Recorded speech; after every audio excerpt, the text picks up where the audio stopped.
compartir pantalla, si no me equivoco, es pantalla completa. Ya.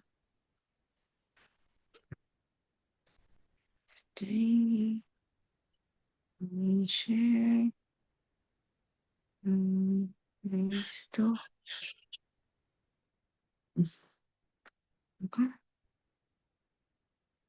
Mm, ahí. Ahora sí, doctor.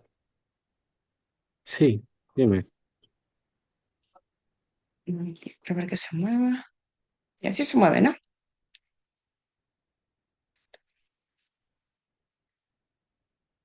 Sí, Ajá, sí, Y se doctor. mueve las diapositivas. sí, tiene que darle a presentar abajita en la opción. Ya, a ver.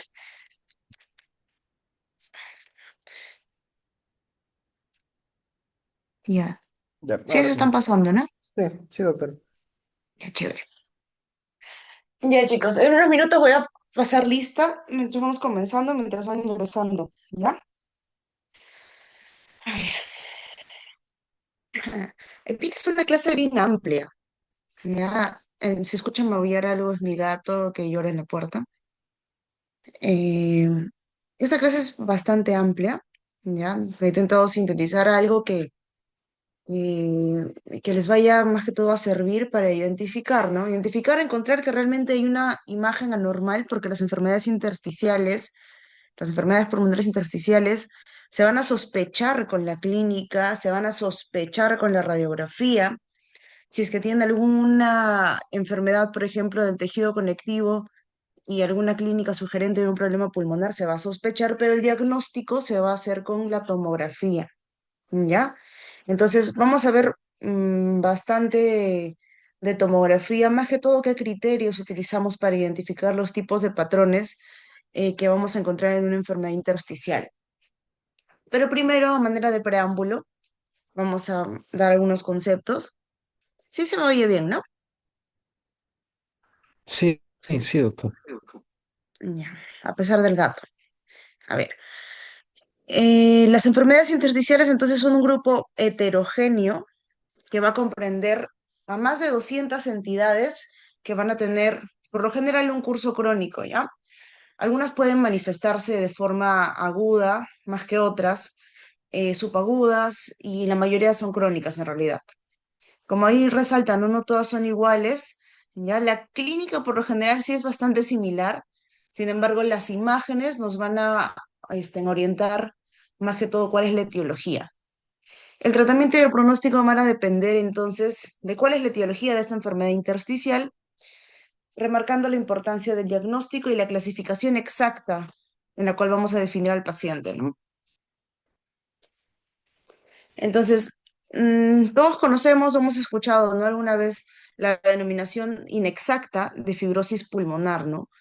Que no está bien dicho, fibrosis pulmonar, que son realmente las enfermedades pulmonares intersticiales, ¿no?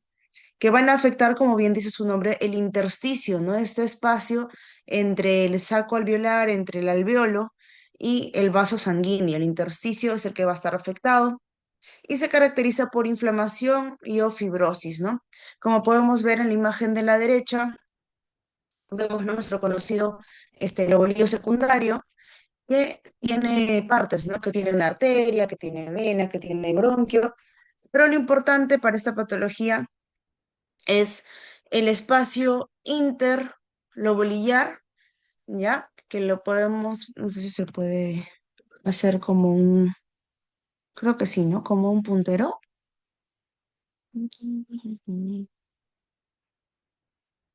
No lo encuentro. Ya. Bueno, el Abajo, espacio señorita. inter... Bajo. Sí, hay tres puntitos. Así. Ahí dice, oh no, ahí no es como. Opciones de flecha. Ajá. Visible. Bueno, ¿ven mi flechita? Sí. O creo que Sí, es el de acá, al costado de la flecha que apunta hacia la derecha.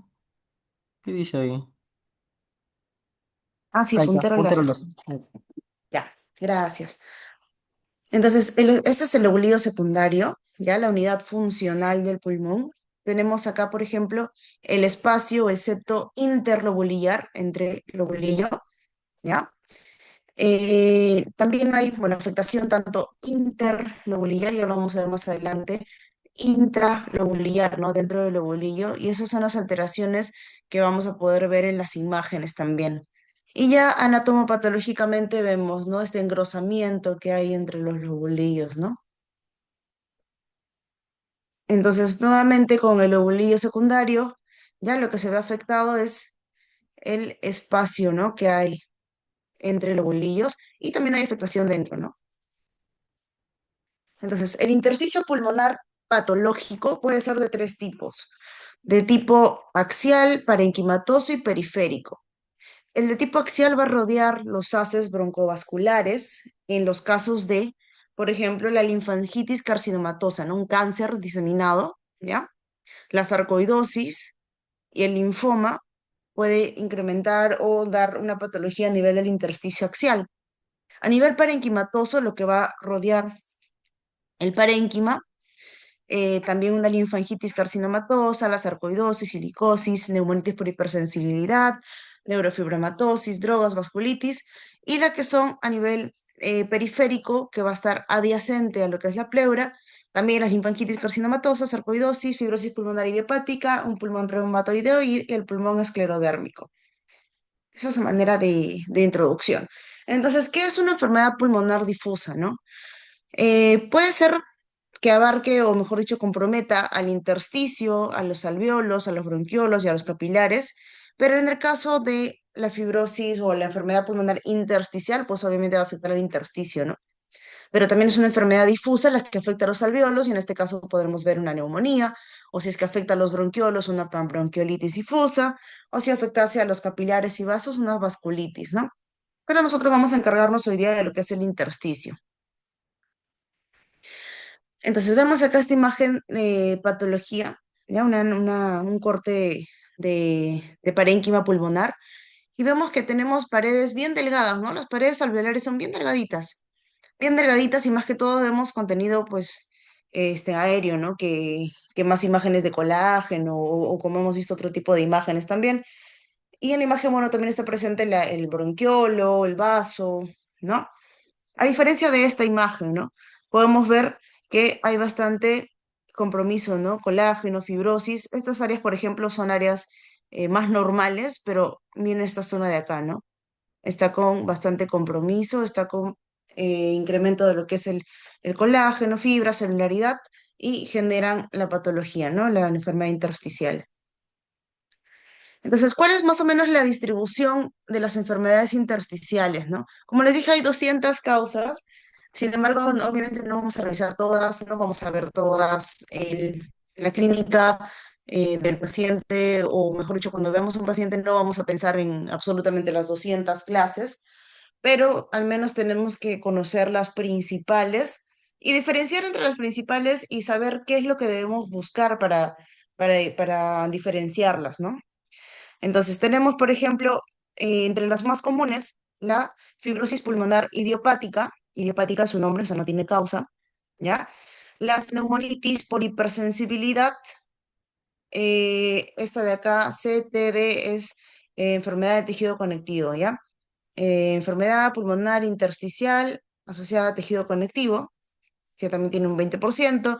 La sarcoidosis, las neumoconiosis y otras enfermedades intersticiales. Entonces, a la cabeza vamos a tener fibrosis pulmonar idiopática, las asociadas a enfermedades de tejido conectivo y las neumonitis por hipersensibilidad. Son las que vamos a más o menos ir tratando poco a poco en la clase. ¿Y cómo clasificamos a las enfermedades intersticiales? Se clasifican de muchas maneras, hay bastantes tipos de clasificación, agrupaciones, inclusive en los años ha variado bastante la clasificación, ha salido una ahora hace un par de meses, ¿ya? Entonces va cambiando, siempre va cambiando, van estableciendo más criterios para diferenciar más. O sea, antes, que se iba a hace muchos años, se hablaba de una fibrosis nada más, ¿no? Una enfermedad intersticial. Sin embargo, ahora subclasificamos, o sea, se le pone apellido ya a la enfermedad intersticial. Entonces, hay clasificación anatomopatológica, clasificación etiológica, por imágenes, por consenso de sociedades internacionales como el ATS, de acuerdo a su presentación clínica o a la forma en la cual va evolucionando la enfermedad. Entonces, esta es una de las clasificaciones, por ejemplo, esta es de la ATS, RS, ya un poquito medio antigua, del 2010, donde clasifica, por ejemplo, de causa conocida, ¿no? Que son las más fáciles, asociada a drogas, ya vamos a ver cuáles, las neumonitis por hipersensibilidad, tanto fibróticas como no fibróticas, las conocidas también asociadas a la enfermedad de tejido conectivo, como artritis reumatoide, miopatías inflamatorias, esclerosis sistémica, y el IPAF, ¿no? Que utilizamos cuando, no, cuando tiene algún problema reumatológico, un problema autoinmune, pero no sabemos cuál. Y esto de acá lo que ocasiona es un problema también pulmonar, o sea, una enfermedad intersticial, pero no conocemos cuál es el tipo de autoinmunidad que tiene, ¿no? Entonces, es una fibrosis con características autoinmunes, ¿ya? Otra de causas conocidas son las neumoconiosis, como la silicosis, las asbestosis, que ya las hemos visto antes. Y las neumonías intersticiales idiopáticas, las mayores, como la fibrosis pulmonar idiopática, la neumonía organizada criptogénica, la neumonía intersticial descamativa, el NINE, o sea, hay bastantes, chicos, ¿ya? Vamos a ver las más importantes y a diferenciarlas un poco. ¿Cómo más también podemos clasificarlas, no? Podemos clasificarlas en idiopáticas o secundarias. Secundarias, enfermedades de tejido, exposición, drogas. Exposición a sustancias orgánicas, inorgánicas. Y en el caso de las idiopáticas, bueno, siempre vamos a pensar en personas, por lo general varones, por lo general mayores de 60, 65 años, por lo general fumadores, y que no tengan una causa conocida, obviamente, vamos a sospechar una fibrosis pulmonar idiopática. ¿Qué más? Podemos también clasificarlas de forma aguda y crónica. Las agudas con las neumonías intersticiales, como la enfermedad por tejido conectivo, las idiopáticas, la neumonía organizada por drogas, neumonitis por hipersensibilidad no fibrótica. Y en las causas crónicas, la fibrosis pulmonar idiopática, la neumonitis por hipersensibilidad fibrótica, las enfermedades de tejido conectivo como AR y esclerosis sistémica, drogas o neumoconiosis. Otro tipo de clasificación, bueno, esta es la de ATS del 2013, ya, bueno, esto no, ya no lo usamos tanto, ya es un poquito más antigua. De igual forma, esta de acá también es un poquito antigua, la que más vamos a ver es esta, ¿ya? Pero retrocedemos por acá porque esto sí es importante. Entonces, la enfermedad pulmonar intersticial puede ser fibrótica y no fibrótica, otra forma de clasificarlas, ¿no? Entonces, qué nos ayuda a ver en estos pacientes, por ejemplo, en los que tenemos una enfermedad intersticial fibrótica, pues debemos, entre comillas, ¿no? Porque en todos los pacientes deberíamos actuar lo más rápido posible, pero entre comillas, debemos hacer más estudios o actuar mucho más rápido. ¿Por qué? Porque la progresión de la enfermedad va a ser mayor daño, ¿no? Y en el caso de las no fibróticas, pues también una derivación inmediata, pero es más que todo si es que hay un problema de insuficiencia respiratoria o hay algún compromiso más o que el paciente no está estable, ¿no? Importante también diferenciar las enfermedades pulmonares intersticiales fibróticas que la enfermedad pulmonar intersticial fibrosante progresiva. No sé si habrían escuchado como tal el término antes fibrosante progresiva. Vamos a ver primero la intersticial fibrótica. En este caso, pues en la tomografía o en la histopatología vamos a ver que predomina lo que dice en el nombre, ¿no? La fibrosis. Diferente de la enfermedad intersticial fibrosante progresiva, que va a describir un fenotipo de la enfermedad intersticial, ¿ya? Que habla de progresión, por así decirlo, rápido de la enfermedad. Pero la fibrosis progresante progresiva, eso se puede dar en cualquier enfermedad intersticial, ¿ya? Entonces es como más o menos decir que hay una fibrosis y en este caso, si el paciente tiene una enfermedad fibrosante progresiva, pues su compromiso va a ser mayor o va a comprometerse más, mucho más rápido que los pacientes que no tengan una enfermedad fibrosante progresiva, ¿no? Pero todas las fibrosis pulmonares, todas las enfermedades intersticiales, perdón, pueden tener progresión rápida, o sea, una fibrosis pulmonar progresiva, ¿ya? Todas pueden tener, pero no todas la van a tener, ¿no? Ya vamos a ver cómo vamos a definir si tiene una enfermedad fibrosante progresiva. Ya, esta es la clasificación de ATS del 2022, que ya la clasifica de esta forma, ¿no? De causa conocida, exposición a fármacos, importante, amiodarona, metrotexate, bleomicina. Exposiciones ocupacionales, podría ser el asbesto, sílice, carbón. asociadas a enfermedades del tejido conectivo, ¿no? ¿Qué es importante en las enfermedades asociadas al tejido conectivo, chicos? Pasa que muchas veces los pacientes, o sea, si ya tienes una paciente que tiene una enfermedad del tejido conectivo, tiene AR, como dice ahí, esclerosis, lupus, dermatomiositis, Sjögren, lo que sea, y en estos pacientes sí debes buscar la enfermedad intersticial, o sea, ellos sí deben tener una tomografía. Sin embargo, no todos los pacientes primero debutan con la enfermedad y luego recién hacen el problema pulmonar. Muchos de los pacientes identificamos el problema pulmonar, inclusive hasta a veces en algún control, en algún chequeo, o tienen alguna clínica ya pulmonar, pero no saben que tienen una enfermedad del tejido conectivo. Y entonces, si es que no la tiene y tú encuentras un paciente que tiene una enfermedad intersticial en la tomografía, pues lo importante sería en este caso que uno determine o solicite lo que sea necesario para poder determinar si es que tiene una enfermedad de tejido conectivo. ¿Por qué? Porque es importante que tenga una enfermedad de tejido conectivo o no. Porque las enfermedades de tejido conectivo sí tienen un tratamiento, al menos para disminuir esta inflamación, autoinmunidad que se presenta, ¿no? Y entonces el daño pulmonar puede detenerse o puede tener un mejor pronóstico, ¿no? En cambio, los pacientes, por ejemplo, que no tienen enfermedades del tejido conectivo, y, por ejemplo, tienen una fibrosis pulmonar idiopática, no tienen un tratamiento como tal, ¿ya? Hay algunos criterios para definir tratamientos como con antifibróticos para la fibrosis pulmonar idiopática, pero no tienen un tratamiento específico para mejorar, ¿no? Por así decirlo. Eso va a ir avanzando por lo general. Entonces, ahí la diferencia, ¿no? O por ejemplo, si es que tenemos un paciente que tiene una enfermedad intersticial asociada a enfermedades ocupacionales, si nosotros hacemos una buena historia clínica y determinamos que el paciente por ese motivo tiene la enfermedad intersticial, pues la no exposición a estos factores, a estos antígenos, va a determinar la mejoría del paciente, ¿no?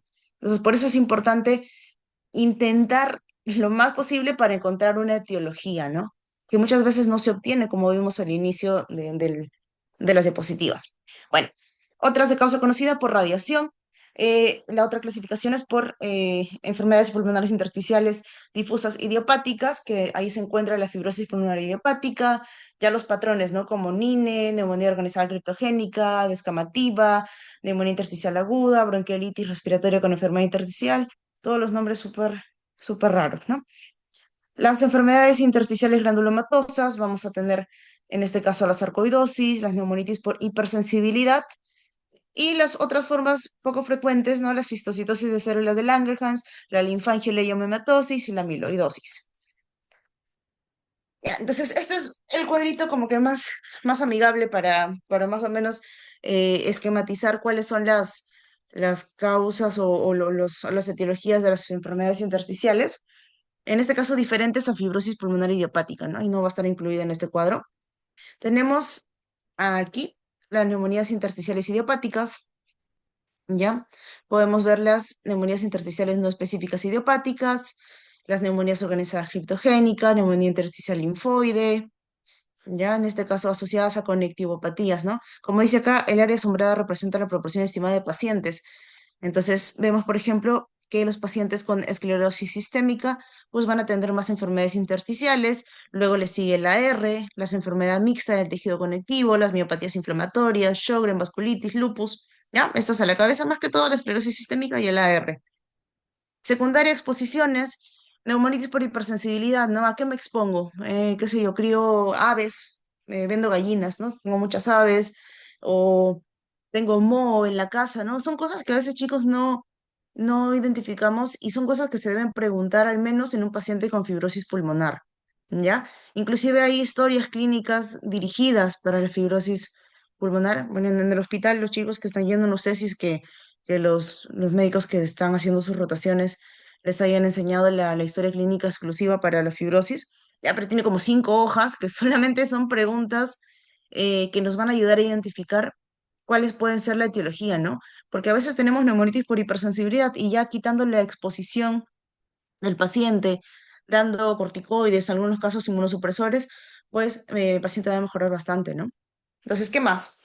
Ocupacionales, asbestosis, silicosis, carbón, beriliosis, medicaciones, ¿no? Preguntar al paciente qué utiliza, ¿no? Sí, yo tomo amiodarona, uso amiodarona todos los días, ¿no?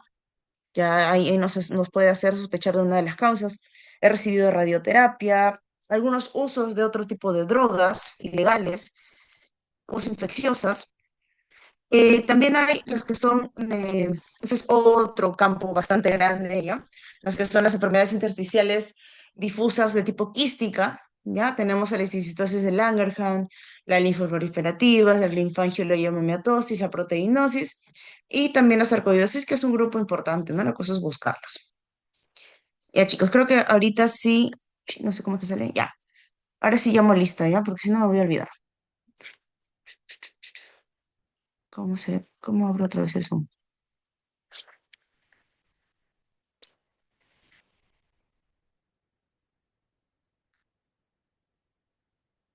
Bueno, no veo. Ya voy a abrir la lista. Sí me estaba escuchando, ¿no? Sí, sí, Sí, doctora. maestro. No está la asistencia.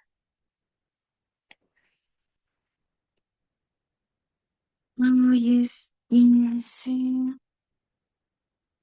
15 del 10. Abdul,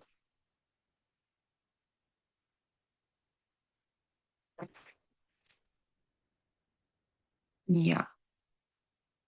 Aguilar Rojas. No. Alvarado. Presente, maestro. Buenas noches. Sí, buenas noches. Anguise. Presente, doctora, buenas noches. Ya voy, ¿ya qué tal? Arteaga. Presente, doctora, buenas noches. Ya. Ballena. Presente, doctora. Ya. Benavides. Presente, doctora. Buenas tardes. Hola, Briones. No creo porque ella nunca vino. Bustamante. Presente, doctora, buenas noches. Ya. Camacuari. Presente, doctora, buenas noches. Hola. Mateo sí está. Carpio. Presente, doctora. Hola. Calla. Buenas noches, presente, doctora. Ya. Cayo. Presente, doctora, buenas noches. Hola. Chávez. No hay Chávez. Córdoba. Presente, doctora. Ay, casi te pongo no. Ya. Cruz. Castillón. Presente, doctora. Hola. Cruz Cigüeñas. No está. Presente, doctora, buenas noches. Ay, ya sí estaba, perdón. Ya. Cuadrado Lor.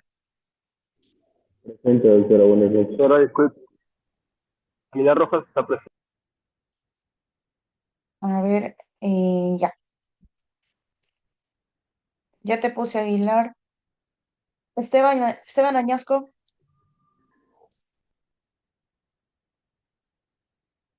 Ya está. Gamarra. Presente, doctora. Bueno. Guerra.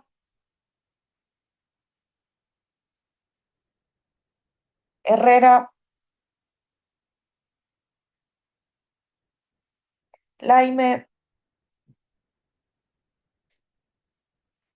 Buenas noches, disculpe, doctora, recién pude entrar. ¿Me contó la asistencia? ¿Cuál es tu apellido? Guerra Rodríguez. Ya, ya te puse. Leque. Presente, doctora, buenas noches. Hola. Mamani.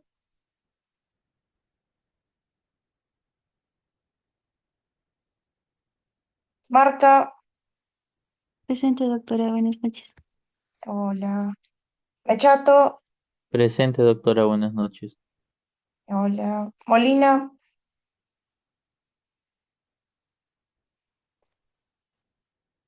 Nureña.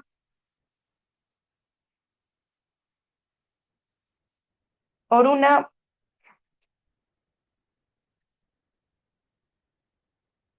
No hay Oruna, ¿no? Ya. Paredes.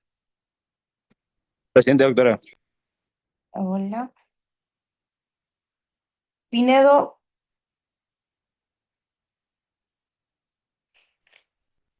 Ponte. Presente, doctora. Hola. Quispe. Presente, doctora. Quispe Villantoy.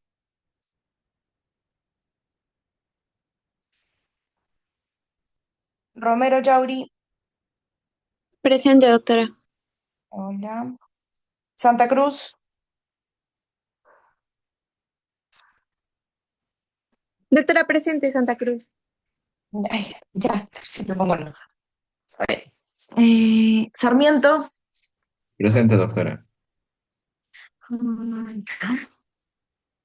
Cerruto. Presente, doctora. Buenas tardes. Hola. Silva.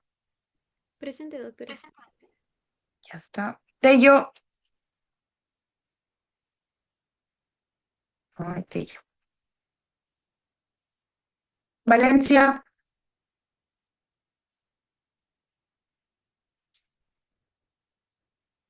Valladares.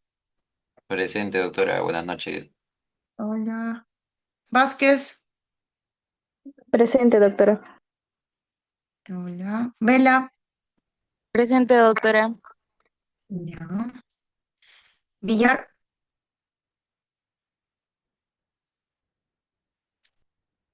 Doctora presente, disculpe. Ah, ya, ya está bien. Ya, ya. Presente, doctora. Buenas noches. Hola. A ver, ¿algo no escrito en el chat? Acá veo. A ver. Mm, a ver, Herrera y Tello, ¿no? Laime. A ver, espera. A ver, primero Tello. Ya, ok, Tello. Herrera. Hasta la H. Herrera. Ya. Y Laime.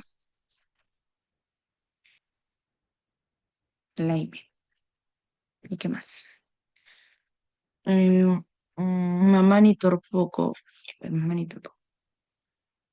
Mamani Torpoco. Acá está. Ya, listo, chicos. Ya está la asistencia. Chicos, hacer clase por Zoom me está enfermando, entonces por favor, si tienen preguntas, háganlas, hablen, levanten la manito, no sé, interrumpan, no me molesto. ¿Quieren preguntar algo? Digan, ¿ya? Si no siento que estoy, pero sola, ya ni mi gato maulla por último. Ok, doctora. Sí, sí, maestra, está bien. Sí, gracias por responder. Ya, continuamos. ¿Pueden ver la pantalla Sí, de sí la se ve, clase? doctora. Sí, sí. Chévere. Ya, entonces, la clasificación un poquito más sencilla, la que estábamos viendo, más bueno, lo más importante, por así decirlo, ¿ya? Entonces, ingresando un poco a lo que son las características tomográficas, que es lo que nos va a ayudar a pensar o direccionarnos a qué tipo de patología podría estar asociada. Vamos a comenzar con la más frecuente, la más importante, entre comillas, ¿ya? Que es la neumonía intersticial usual, que sí lo han escuchado antes, que es el patrón NIU, que es lo mismo que el UIP, solamente que en inglés, ¿ya? Entonces, en este caso, la descripción, por ejemplo, tomográfica de la neumonía intersticial usual, perdón, es panalización, por lo general, ¿no? Subpleural, vivasal, con bronquiectasias de tracción, tendencia a la panalización, ¿ya? Está más asociada a varones, por lo general fumadores, ¿ya? Y en algunos casos, bueno, vamos a encontrar lo que son acropaquias, ¿no? Pero eso ya identificando al paciente. En sí el patrón, pues, es tomográfico, ¿no? Pandalización. Ahora la pandalización no necesariamente tiene que ser varias filas, ¿ya? ¿Dónde está mi puntero? No tiene que ser varias filitas de panalización como vemos acá. Inclusive con una fila de estas imágenes redondeadas, pues ya podemos hablar de un NIO, Sin embargo, o mejor dicho, obviamente asociado a otros hallazgos en la tomografía, ¿no? Porque quitas esa tracción, ¿no? Engrosamiento intersticial, ¿no? Pero eso es lo típico, ¿no? Patrón intersticial, bivasal, subpleural, como lo que te hace atracción. Entonces, la histología en sí de las neumonías intersticiales, neumonías intersticiales usuales, es más común dentro de las neumonías intersticiales idiopáticas, ¿ya? También la podemos ver o la encontramos en las enfermedades del colágeno, como la artritis reumatoide, ¿ya? El patrón que encontramos en el AR va a ser un NEW, ¿ya? También asociado a drogas como nitrofurantoína, miodarona, metrotexato, estatinas, asbestos, bueno, asbestos la exposición. Y la causa más común va a ser idiopática, ¿ya? Del NIU. Más común, hombres mayores de 60 años, blancos por lo general, con historia de tabaquismo. Entonces, nuevamente vemos acá, ¿no? La panalización bivasal, subpleural, inmediatamente después de la pleura, bronquiectasia de tracción, que chicos no se ve como tal por acá, ¿ya? Y la panalización como tal. El otro patrón tomográfico bastante conocido es el NINE, que es la neumonía intersticial no específica, o el NSIP, que es en inglés. En este caso, a diferencia de las neumonías intersticiales usuales, lo que vamos a encontrar es, ¿quién sabe qué cosa es lo que lo diferencia? ¿Alguien? O digan, no sé. ¿Qué creen que es lo que diferencia las neumonías intersticiales usuales de las no específicas? El ciclo pasado lo dije, me acuerdo, ¿ah? Porque también lo vimos en imágenes. ¿Alguien, chicos? Me tomo un sorbito de agua. No hay penalización. Ya, sí, pues no debería haber panelización, pero más importante, vidrio deslustrado, ¿ya? Vemos ahí, ¿no? El, el vidrio esmerilado, vidrio deslustrado, como podemos ver acá, ¿ya? Imágenes también por lo general más basales, ¿ya? En este caso son las bronquiolitis, también vemos como imágenes de vidrio deslustrado, pero un poquito más difusa. Doctora, una pregunta. Y que En este patrón NINE que nos refiere que tiene un patrón en vidrio deslustrado, ¿qué es lo que lo diferencia de otras enfermedades que tienen el patrón de vidrio deslustrado? Mm, o sea, mejor dicho, ¿Este si es que patrón? ves una tomografía y encuentras un vidrio ilustrado, pero no tienes más clínica o algo así. Claro, claro, sin Porque, considerar, digamos, la historia clínica, ¿no? Porque es un patrón muy inespecífico, creo. claro, es un patrón muy inespecífico, exactamente. O sea, si tú ves la tomografía, te hace diagnóstico de que hay un vidrio ilustrado, pero tiene que ser asociado a pensar en o sospechar en una enfermedad intersticial, pues, ¿no? O sea, no, la hemorragia alveolar te puede dar vidrio ilustrado, ¿no? O sea, tiene que ser sí o sí sospechando en un paciente que tiene una enfermedad intersticial o algo que me haga pensar. Por ejemplo, el NINE en enfermedades autoinmunes, ya si yo tengo un paciente con una enfermedad autoinmune y tengo una tomografía con vidrio deslustrado, pues tiene un patrón NINE, ¿no? Pensando en una enfermedad intersticial. Entonces no es así tampoco de la nada, ¿no? Que pienso de frente, veo un vidrio ilustrado de frente, NINE, neumonía intersticial no específica. No, tiene que ser sospechando en un paciente que tenga una enfermedad intersticial. Que vidrio ilustrado tienen varias enfermedades, pero vidrio ilustrado por una neumonía intersticial no específica, pues tiene que sospechar una enfermedad intersticial primero. ¿Sí? Está bien, doctora. Ya. La neumonía intersticial descamativa, por lo general en pacientes fumadores, ¿ya? Por lo general suele afectar más lo que son bases y también da este vidrio deslustrado, ¿ya? Es un poquito más como para tener idea de cómo se ven las imágenes en alguna de las enfermedades intersticiales. La neumonía intersticial aguda suelen ser más, como vemos acá, consolidativas. El vidrio esmerilado, vidrio ilustrado, ya saben ustedes que, mejor dicho, es ocupamiento parcial del alveolo y la consolidación, pues un ocupamiento más total, ¿ya? El vidrio deslustrado, a diferencia de la consolidación, en el vidrio deslustrado esmerilado podemos ver el vaso sanguíneo, podemos ver el bronquio, pero en el caso de las consolidaciones, pues hay el broncograma aéreo, ¿no? Porque todo está ocupado. Entonces, esa es la diferencia entre el vidrio esmerilado y la consolidación. La neumonía intersticial aguda por lo general suelen ser imágenes más consolidativas. ¿Y por qué no pienso en una neumonía, por ejemplo? No sé, pues es que tendríamos que ver en todo el contexto del paciente, ¿no? Porque si me pones esa imagen, por ejemplo, yo digo, ah, mira, este paciente tiene una neumonía probablemente severa, ¿no? Alguna cosa así, pero no es solamente ver la imagen, ¿no? La imagen nos da el tipo de patrón, pero tenemos que ver en todo el contexto del paciente, ¿no? Porque las imágenes pueden parecerse en varias enfermedades, pero de acuerdo a la clínica y a lo que encontremos de exámenes, ¿no? Si yo veo esto, por ejemplo, esta imagen con unos leucocitos normales, en el paciente no tiene clínica de tener una infección, pues alejo más que sea una neumonía, ¿no? Por ejemplo, ¿no? No toda consolidación va a ser neumonía, ¿no? Bueno, neumonía en organización, ¿ya? No quiere decir que tenga una infección, sino que así se llama el patrón. Y vemos como en los casos de las neumonías, consolidaciones, ¿ya? Pero estas consolidaciones suelen ser más como vidrios esmerilados, ¿ya? Difusos, parchados, ¿ya? Esta es la neumonía en organización. Y la neumonitis por hipersensibilidad, nuevamente también el vidrio esmerilado, vidrio deslustrado, ¿ya? Va a haber áreas de atrapamiento aéreo, ¿ya? Áreas de atrapamiento aéreo, ¿ya? Neumonitis por hipersensibilidad, tiene que haber una exposición, mejora con corticoides, ¿ya?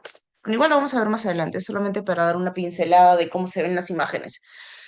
Entonces, esta clasificación, por ejemplo, las enfermedades intersticiales autoinmunes, ya las hemos dicho hasta el cansancio, AR, esclerosis, miopatías inflamatorias, lupus, Sjögren, enfermedades mixtas del tejido conectivo, las idiopáticas, a la cabeza la fibrosis pulmonar idiopática, las neumonías intersticiales no específicas idiopáticas, las neumonías organizativas, la neumonitis por hipersensibilidad, que tanto puede ser fibrótica como no fibrótica, inducidas por drogas, algunas que no se pueden clasificar. ¿Ya? Por ejemplo, vemos en este caso las UIP, ¿no? Las NIO, que como dice la descripción de las imágenes, reticulación basal supleural con panalización asociado a bronquiectasias de tracción, ¿no? Acá el NINE, ¿ya? Predominantemente basal, vidrio esmerilado, con reticulación y bronquiectasias de tracción, ¿no? Pero por lo general lo que los diferencia, porque bronquiectasia de tracción tienen ambos, es el vidrio esmerilado, ¿no? El NINE va a tener vidrio esmerilado. En el caso de la neumonía en organización, pues consolidaciones parchadas, ¿ya? Daño alveolar difuso, va a haber en fases exudativas, va a haber fases de organización. Y en el caso de la neumonitis por hipersensibilidad, por ejemplo, el no fibrótico, que suele ser obviamente más agudo, el inicio de la enfermedad, pues va a demostrarnos nódulos centrolobulares, vidrio esmerilado y mosaico, ya o sea, áreas de atenuación, las más negritas. Y en el caso de la neumonitis por hipersensibilidad crónica o fibrótica, va a mostrar más lo que son también áreas de mosaico y bronquiectasias de tracción, ¿no? Entonces, en lo que es la fisiopatología, el daño intersticial, bueno, se va a desarrollar en tres fases principalmente. Va a haber una injuria alveolar inicial, activando lo que son células epiteliales y macrófagos. Va a haber inflamación del intersticio con el ingreso de lo que son linfocitos, macrófagos, neutrófilos. Va a haber fibrogénesis, con una proliferación de los fibroblastos y depósito de colágeno, produciendo lo que es la fibrosis irreversible. ¿Y qué nos va a dar todo esto? Pues un engrosamiento del intersticio, va a haber una disminución de la distensibilidad pulmonar, o sea, del compliance, alteración de la difusión, vamos a tener un delco disminuido y una hipoxemia progresiva por un desequilibrio en la ventilación-perfusión y un shunt. Entonces, nuevamente, en lo que es un poquito de la fisiopatología, factores de riesgos, bueno, la edad, ambiente, factores genéticos. Sí, sí hay factores genéticos asociados ya, chicos. Inclusive hay fibrosis pulmonar familiar, que es una clasificación. Tengo a mi papá que tiene fibrosis, mi abuelito falleció de fibrosis. Entonces, sí, hay ese componente genético implicado, ¿ya? Inclusive también, por ejemplo, en las enfermedades como, bueno, en el patrón de neumonitis por hipersensibilidad. O sea, no todas las personas que se exponen al moho van a hacer una neumonitis por hipersensibilidad. Ojo, ¿no? Si no, pues todo el mundo estaría mal, ¿no? Entonces tenemos ese componente genético, en esa predisposición genética, y en este caso hacemos la enfermedad de neumonitis por hipersensibilidad en el caso de una exposición a un antígeno, como la ¿no? Persistencia del antígeno, y ellos sí desarrollan la enfermedad, ¿no? Entonces el componente genético sí está presente. Entonces hay injuria epitelial, hay una respuesta inmune exagerada, va a haber inflamación, activación fibroblástica y todo esto, ¿no? En el intersticio produciendo finalmente un remodelado de tisular y por consiguiencia, por esta fibrosis que va a haber en el intersticio, va a haber una pérdida de la función pulmonar. Nuevamente en lo que es pues, toda inflamación, proliferación, miofibroblastos, también va a haber una alteración, ¿no? En la difusión, por eso va a haber estar el delco disminuido. Ya, eso más que todo en la fisiopato es fibroblastos, proliferación, inflamación, leucocitos, en células inflamatorias en el intersticio, van a producir este incremento o esta distorsión de la arquitectura pulmonar produciéndolo todo lo que vamos a ver más adelante, ¿no? Tanto clínica como alteración en lo que son pruebas funcionales y las imágenes tomográficas también. Entonces, en lo que son las etiologías, pues fármacos, a la cabeza siempre colocan estos, ¿no? Miodarona, bleomicina, metrotexato, nitrofurantoína.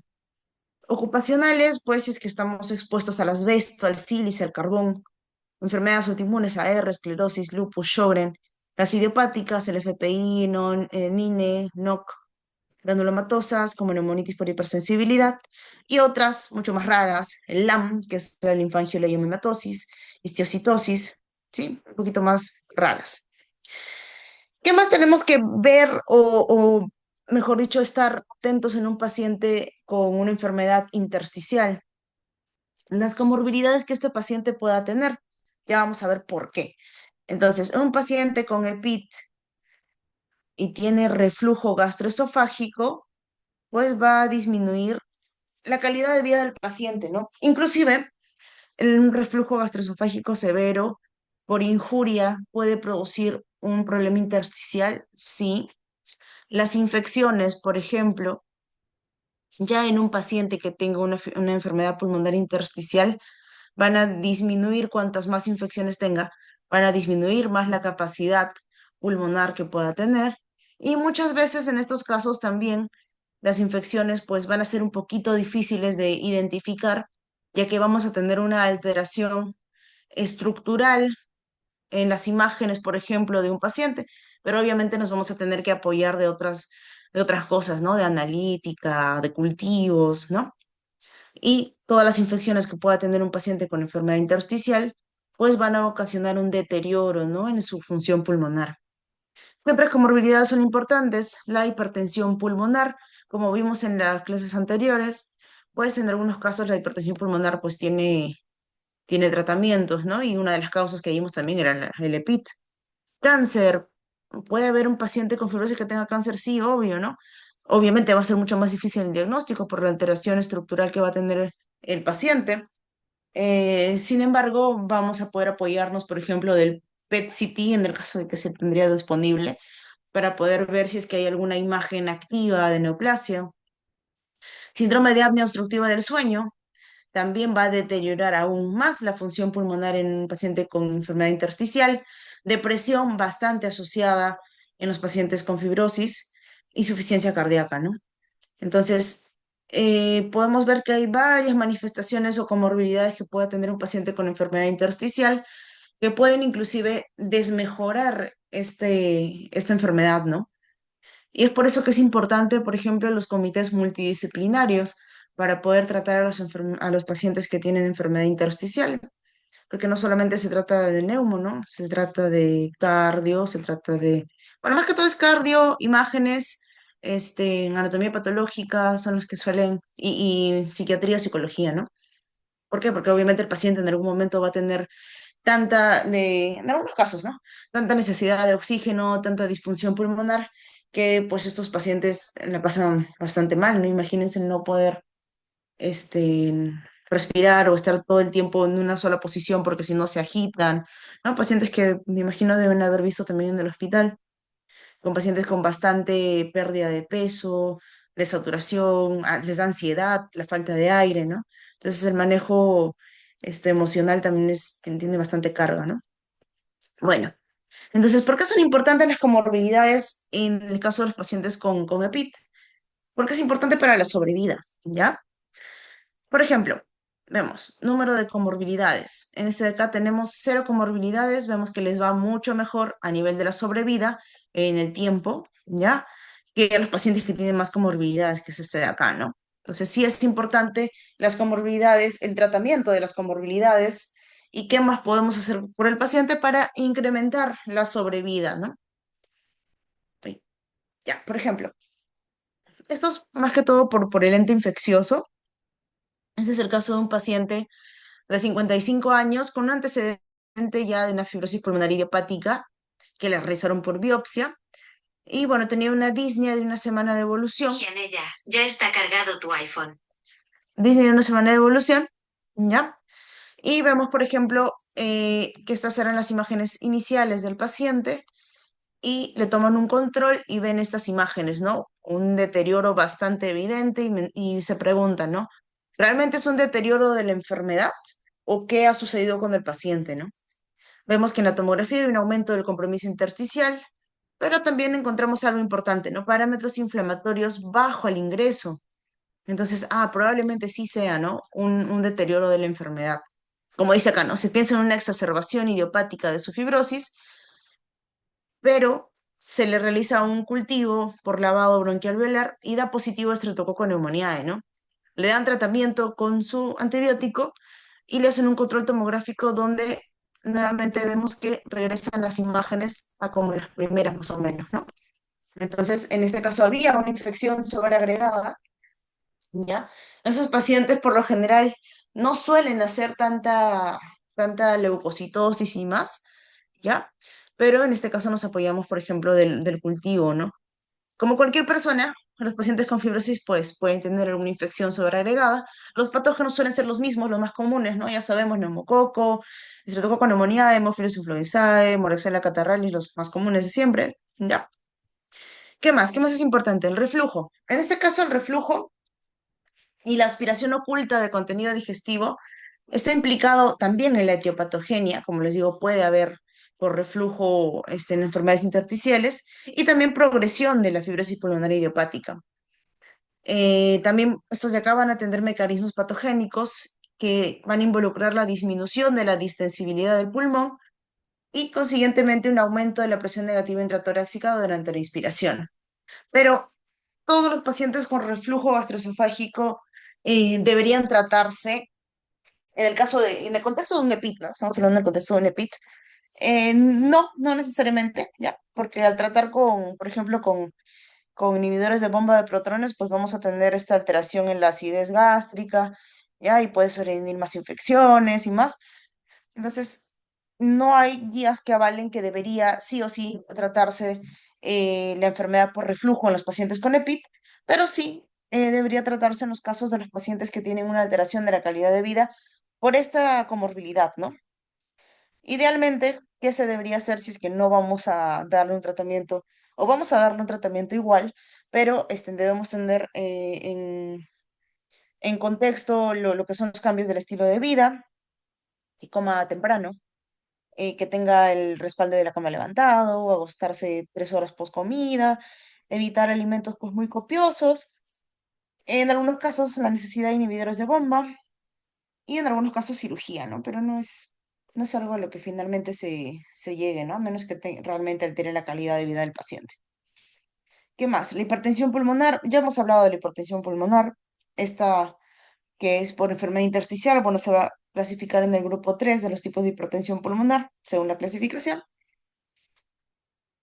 Y podemos ver, pues, ¿no? Por ejemplo, en este caso, un paciente con esta enfermedad intersticial. eh, Podemos ver en esta imagen de acá lo que es el aumento del calibre de la arteria pulmonar.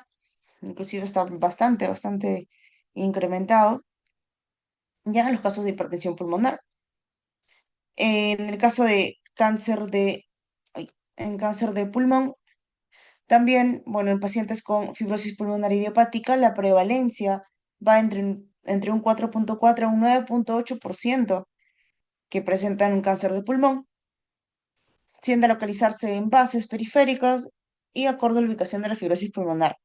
Entonces, esto sugiere que los procesos fibróticos podrían jugar un rol en el desarrollo del cáncer, ¿ya? Por eso la asociación. Y a veces es difícil distinguir entre un área de tumor o de fibrosis confluente, ¿no? Obviamente, ¿no? Porque hay una destrucción de la arquitectura. Entonces, yo veo esta imagen, ¿no? Ah, mira, tiene engrosamiento intersticial, ¿no? Ah, también debe ser parte, ¿no? Pero le hacen un PET-CT y ven imágenes activas, ¿no? Entonces, sí pueden confluir ambas enfermedades. Para hacer el diagnóstico, ¿qué debemos hacer entonces en el paciente? Siempre en todo, como ya lo hemos visto en casi todas las clases, anamnesis es lo más importante, ¿no? Y más que todo en estos pacientes con enfermedades intersticiales, porque esas preguntitas que a veces el paciente no te va a contar, no te va a contar que tiene un criadero de patos, no te va a contar que su casa está llena de moho, eso no te va a contar el paciente. Y si no, tú no lo preguntas, jamás se va a descubrir, ¿ya? ¿Qué más es importante? Edad y sexo, ¿sí? Varones, adultos, fibrosis pulmonar idiopática, ¿no? Obviamente con un patrón new. Antecedentes familiares, ¿no? Importante lo que les estaba mencionando, porque hay fibrosis pulmonar familiar, FPF, existe. Hábito tabáquico, también importante, las neumonías intersticiales descamativas. Historia ocupacional y laboral, ¿no? Si el paciente que ha trabajado en la mina, si el paciente que trabajaba con heno, que el paciente, qué sé yo, tiene una empresa que fabrica cosas con plumas, ¿sí? Ocupacionales, laborales, utilización de fármacos, que haya estado recibiendo radioterapia y que tenga una enfermedad sistémica, pues obviamente mucho más, ¿no? Podría estar asociado. Entonces, por ejemplo, las neumonitis por hipersensibilidad, ¿no?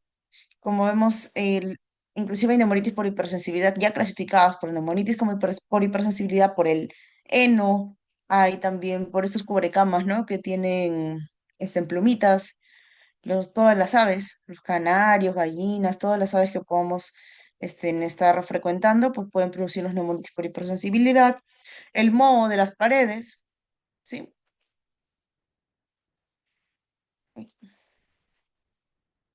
Ya. ¿Y qué clínica vamos a encontrar en un paciente con una enfermedad intersticial?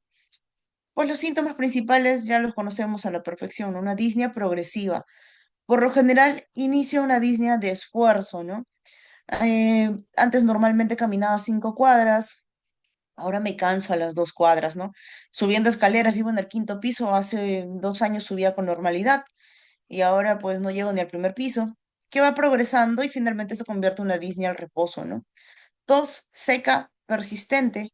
No quiere decir que no pueda ser productiva, ¿eh? En muchos casos sí puede ser productiva, pero lo más característico es que sea seca, ¿ya? Fatiga, pérdida de peso, obviamente, por incremento de la necesidad del pulmoncito, ¿no? De energía, va a disminuir la masa muscular del paciente. Y cianosis en algunos casos, ¿no? Más severos, ¿no? Con hipoxemia en este caso, ¿no? ¿Qué signos vamos a encontrar? Los crépitos de tipo velcro a predominio vivasal. Podemos ver lo que es el hipocratismo digital. Y en pacientes que tengan enfermedades del tejido conectivo, pues manifestaciones que nos hagan sospechar de una enfermedad del tejido conectivo, ¿no? Como el Raynaud, artritis, rash, miositis. En lo que es temporalidad, podemos más o menos identificar el tiempo de agudo, subagudo crónico. Las agudas, por lo general, las neumonías eosinofílicas agudas asociadas a fármacos también, hemorragias alveolares, en las que son subagudas, también fármacos, enfermedades del tejido conectivo, neumonía en organización.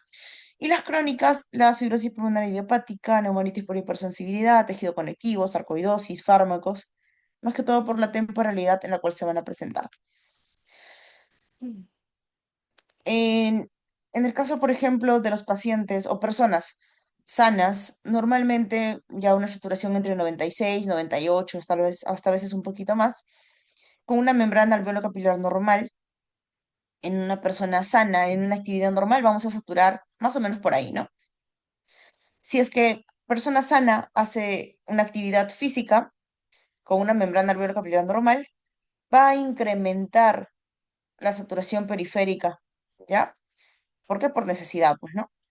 Pero en el caso de los pacientes con enfermedades intersticiales, con un incremento de la membrana alveolo capilar, al reposo el paciente ya tiene una saturación baja, pero a diferencia de las personas normales que no tengan enfermedad, perdón, en este caso cuando hagan una actividad física, en ellos sí va a verse una disminución de la saturación, ¿no? Esa es la diferencia entre una persona sana y una persona que tenga una enfermedad intersticial. Bueno, ya conocemos también el hipocratismo digital, acropaquias, uñas en vidrio de reloj, lo mismo.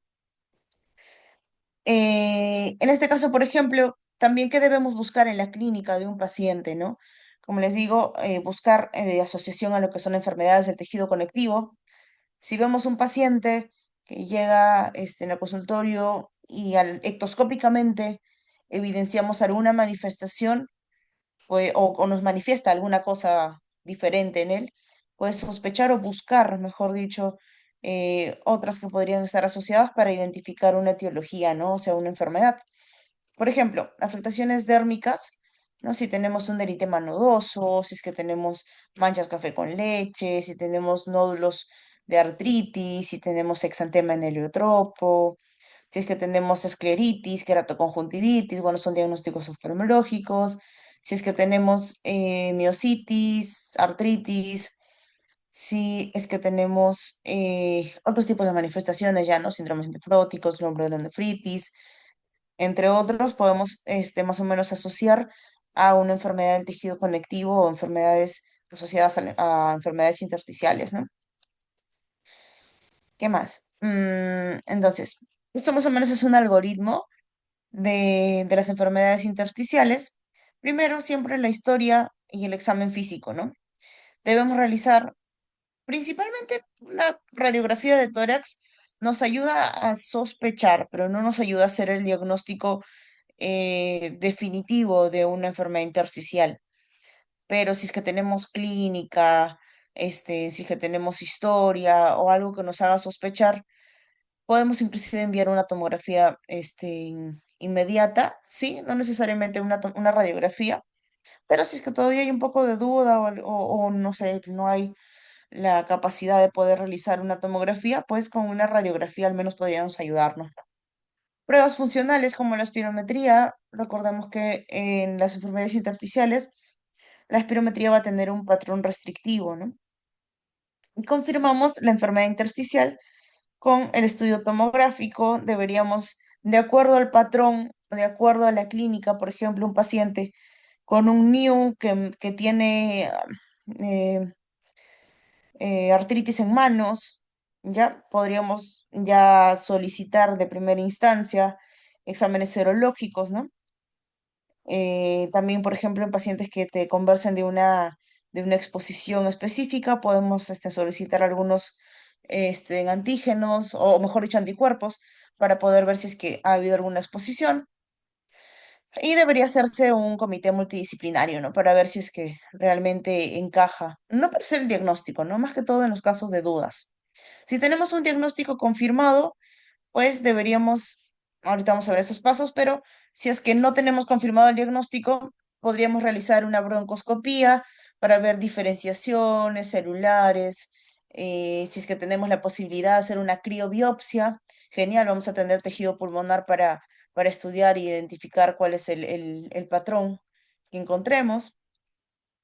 Y ya clasificando una enfermedad intersticial, pues deberíamos hacer pruebas funcionales, un test de caminata, buscar o identificar algunas complicaciones o comorbilidades asociadas y podemos dar el tratamiento en algunos casos, ¿no? Por ejemplo, antifibróticos se dan en los pacientes con fibrosis pulmonar idiopática, sí, sí, sí, ¿ya? En pacientes que tengan esclerosis sistémica, por ejemplo, podemos utilizar lo que es ciclofosfamida, mofetil-mecofenolato, rituximab, nintedanib, tocilizumab. En otras enfermedades intersticiales, en algunos casos inmunosupresores. Y cuando tenemos también una fibrosis pulmonar progresiva, podemos utilizar antifibróticos. Además, tratar lo que son las complicaciones, como rehabilitación pulmonar, en el caso de que tengamos algunas comorbilidades, también tratar esas comorbilidades. Y si está indicado el trasplante pulmonar, lastimosamente no es algo que se practique mucho acá en nuestro país, ya, pero sí hay algunas situaciones en las cuales debería pensarse ya en un trasplante pulmonar, ¿no? Estudios complementarios en un paciente con enfermedad intersticial, como mencionábamos, la radiografía de tórax. O sea, si la radiografía nos llega así, chicos, ya, pues no, es evidente, ¿no? Pero no, una radiografía normal no descarta que no haya un problema intersticial. Si tenemos la sospecha, si es que escuchamos clínicamente que el paciente podría tener una enfermedad intersticial, es mejor pedir una tomografía, porque la radiografía, cuando está en este grado de engrosamiento intersticial, de patrón intersticial, pues obviamente sí, sí se va a ver ahí, ¿no? Pero no nos define el patrón, entonces igual vamos a terminar pidiendo la tomografía. Entonces el diagnóstico así es con tomografía. Bueno, si vemos en la placa, por lo general es un predominio bivasal, periférico, hay disminución de volumen pulmonar e inclusive cuando ya es muy avanzado podemos ver hasta la panalización. Lo que estábamos viendo, los patrones, bueno, más comunes, la neumonía intersticial usual, va a haber la panalización subpleural, reticulación basal, proquetesis de tracción, eh, en la fibrosis pulmonar idiopática, pero no solamente en la fibrosis pulmonar idiopática, ¿no? También están en la AR, por ejemplo. La neumonía intersticial no específica, en este caso, la diferencia, tenemos el vidrio esmerilado, reticulación, y está más asociado a lo que son enfermedades autoinmunes. La neumonía en organización, que se va a ver en la neumonía de organización criptogénica.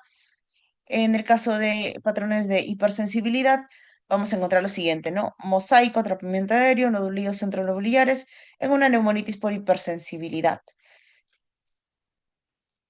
¿Qué más? Ahora vamos a ver un poquito más de lo que son las imágenes.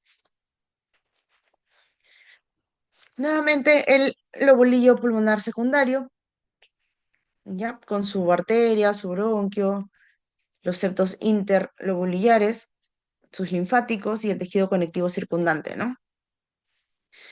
En el intersticio vamos a ver el intersticio periférico, que va a ser, como vemos acá, subpleural, intersticio periférico interlobulillar, subpleural, interlobulillar, o sea, entre los lobulillos. El intersticio axial va a ser centrolobulillar, ya como vemos los azulitos. Intersticio axial peribroncovascular, ya alrededor de los bronquios. Y el intersticio intralobulillar, dentro de los lobulillos, ¿ya? Vamos a ver qué imágenes podemos encontrar o nos hacen sospechar de una enfermedad intersticial en una tomografía, ¿ya? Tal vez no vamos a decir, este es un patrón tal, ¿no? Pero, ¿qué encontramos, qué imágenes encontramos en una tomografía que nos hacen sospechar en una enfermedad intersticial? Entonces, este glosario Fleischner es bastante didáctico. Si tienen tiempo de revisarlo, genial. ¿Qué podemos encontrar? Vidrio esmerilado, bronquiectasias, bronquielectasia, banal de abeja, reticulaciones y nódulos. Además de mosaico, atrapamiento aéreo, empedrado, crazy paving, o ILA, que es interstitial lung abnormalities, ¿ya? Que no hacen como tal una enfermedad intersticial, ¿ya? Pero sí nos hace, por lo general eso de acá se encuentra en personas que no tienen clínica, que no iban por eso, que les hacen una imagen y encuentran, ¿no? Una anormalidad intersticial, ¿ya? El vidrio esmerilado son áreas de mayor atenuación, como vemos acá, ¿ya? O sea, un poquito más áreas de mayor atenuación o hiperdensas, ¿ya? Que no oscurecen completamente las estructuras bronquiales y vasculares. Esa es la diferencia con la consolidación, ¿no? Como les mencionaba. Es un hallazgo inespecífico causado por cualquier proceso anormal que desplace parcialmente el aire alveolar, ¿no? Entonces, ocupamiento alveolar parcial nos va a dar imágenes en vidrio esmerilado. Vidrio esmerilado, vidrio deslustrado, que es lo mismo. Puede ser así localizado, puede ser difuso, ¿ya? Como en estos dos casos. Acá vemos, ¿no? Difuso, focal, multifocal, en mosaico, periférico, nodular, ¿ya? Igual son vidrios esmerilados, son vidrios ilustrados, pero pueden manifestarse de diferentes formas. Las bronquiectasias y las bronquielectasias. Ya sabemos que las bronquiectasias son dilataciones bronquiales irreversibles, pueden ser secundarias, pueden ser congénitas. Hay una dilatación relativa del bronquio en comparación con la arteria la arteria acompañante, ¿no? El anillo de sello. Va a haber una ausencia también de la disminución del calibre cuanto más periférico nos encontremos. Va a haber bronquios visibles a 1 centímetro de la superficie pleural, ya no deberíamos encontrarlos. Y en el caso de encontrar bronquiectasias por tracción, solamente se da en el contexto de una fibrosis, ¿ya?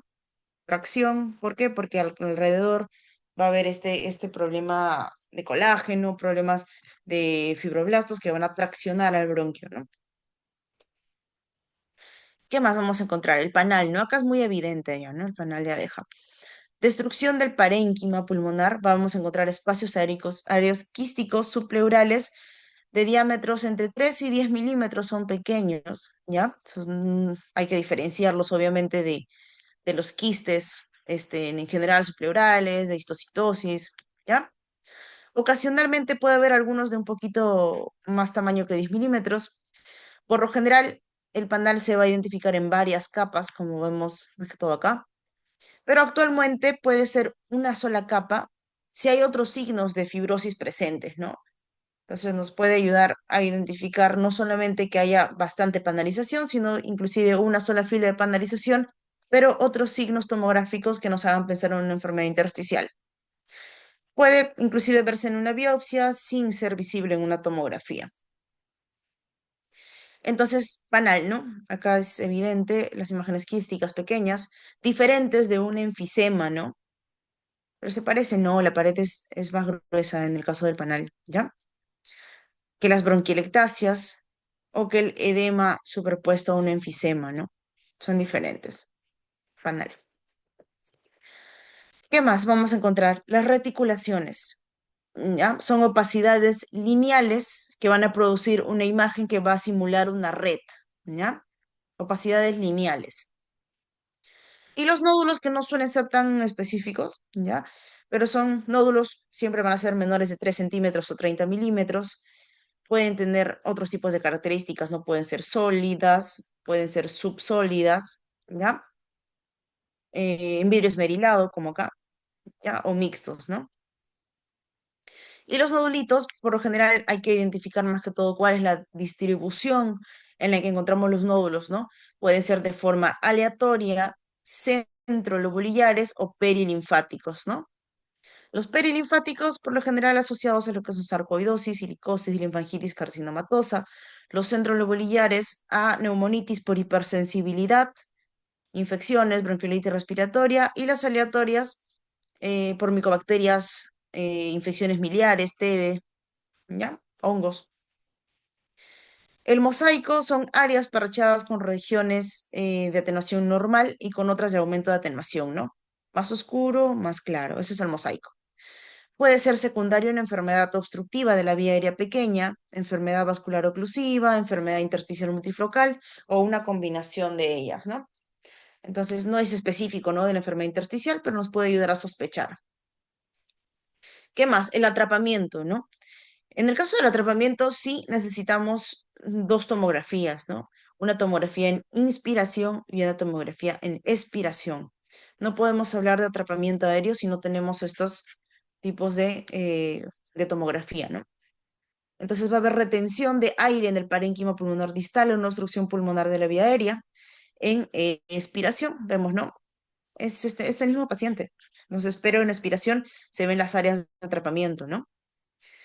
típicamente bien delimitadas y se caracteriza por un aumento de la atenuación menor a lo normal y una disminución del volumen en la expiración menor a lo normal también.